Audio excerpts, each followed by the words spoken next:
Hi, this is Diana Giles with Skyline IT Management.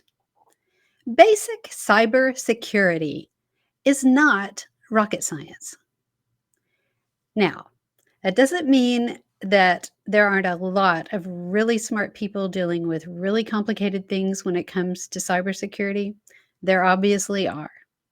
However, a good portion of the cybersecurity incidents that we hear about or that some that you don't even hear about that are smaller and happening to businesses all over the country, those could have been prevented by doing just basic best practice security standards. That's what I want to talk to you about today. Take the time, make the effort to do just the basics in cybersecurity, and you will be going a long way toward protecting yourself, your family, and your business. Let's start with one of the best things that you can do, and that is using good password hygiene. This means never, never, never, not ever, reusing passwords and having complicated passwords. Now, to have complicated passwords and never reuse them, it helps to have a password manager. So, a password manager is a very good idea. There are some other techniques that you can deploy to have complicated passwords and not reuse them, but they involve memorizing certain phrases and changing certain things based on a criteria that you've come up with yourself. And that can be done. And I know some security experts that do that. But for the most part, for most of us, a password manager goes a long way for helping us to generate and maintain and save good, unique, secure passwords. Some password managers that we can recommend are Keeper, Bitwarden, and 1Password.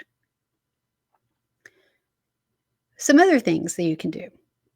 The next thing I want to mention is multi-factor authentication or two-factor authentication, depending on how which one you pick.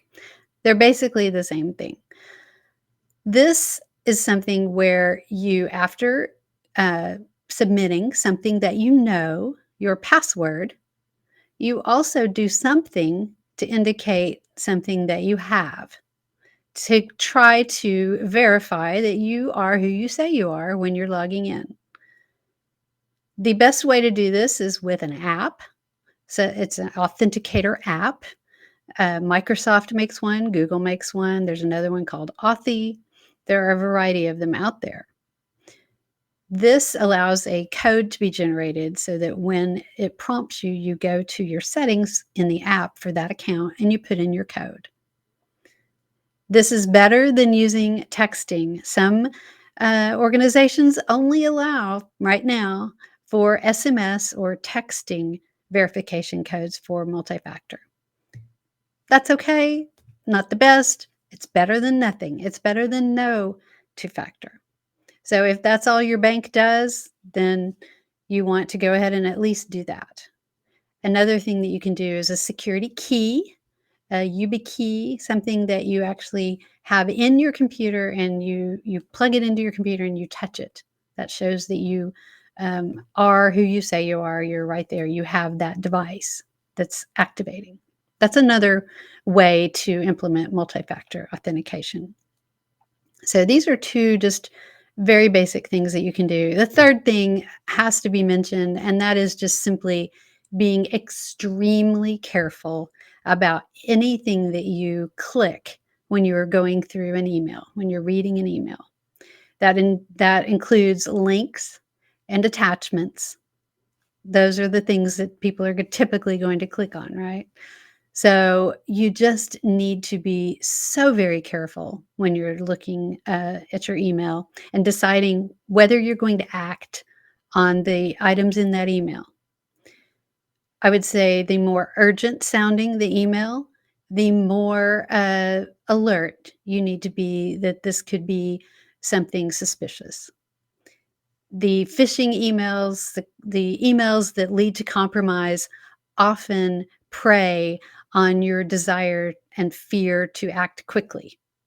So, if you are if you ever receive an email that is asking you to respond quickly, it's claiming to be your boss, needing you to hurry an urgent, send an urgent amount of money, an urgent request for money. If those kinds of things, you should automatically get your quote spidey senses on and be very, very suspicious. Anything that's asking you to act quickly. If it's asking you to make a change to an account, entering any kind of credentials, the best thing to do is to go directly to the website for the account in question and not click through the email to do it.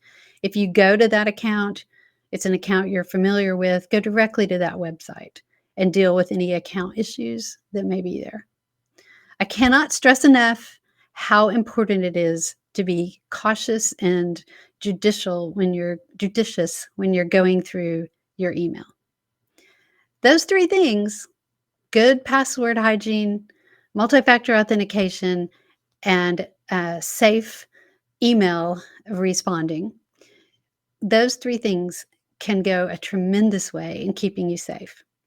If you need help keeping your business secure in your IT, please let us know. We'll be happy to engage with you and just answer questions and see if there's anything that we can do to help you. Thank you for watching this video. I hope that it has helped you and provided good information. Have a great